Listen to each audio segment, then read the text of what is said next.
Bonjour, bienvenue sur cette chaîne qui traite des défauts, limites, dangers et menaces de l'intelligence artificielle. Et justement, en termes de défauts et de limites, on va aborder dans cette vidéo le sujet de l'intelligence artificielle et de son trou noir de fonctionnement. C'est parti!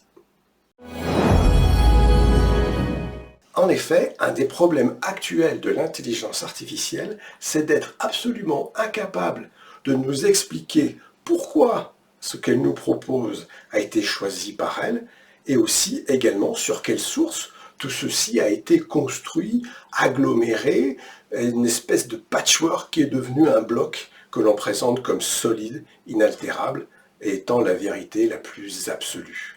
Eh bien, tout ceci, c'est un véritable trou noir. On ne sait pas d'où viennent les données, comment elles ont été structurées et quelles ont été les priorités données par l'intelligence artificielle et ce qui nous est proposé comme vérité absolue. Imaginez que vous êtes dans un restaurant, un grand restaurant. On vous présente un plat qui a l'air appétissant. Vous demandez alors au serveur, mais quel est donc ce plat qui me paraît être correct, intéressant ?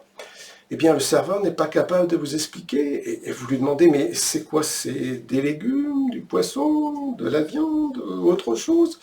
Le serveur ne sait pas. Alors vous lui demandez, mais oui, mais alors comment ça a été cuit? Est-ce que ça a été au four, à la poêle, ébouillanté, à la friteuse? Le serveur ne sait toujours pas. Donc en fait, on vous fait manger un plat dont personne ne connaît la véritable recette, ni le mélange, ni même les produits de base, comme on dit en cuisine, qui ont servi à l'élaboration de ce plat. Donc attention, soyez bien conscients que ce que vous propose pour l'instant l'intelligence artificielle ne peut pas être démontré et expliqué. C'est notre fameuse théorie du perroquet armé d'un photocopieur enfermé dans une boîte noire. Et ça constitue justement, dans la même couleur, le trou noir de l'intelligence artificielle.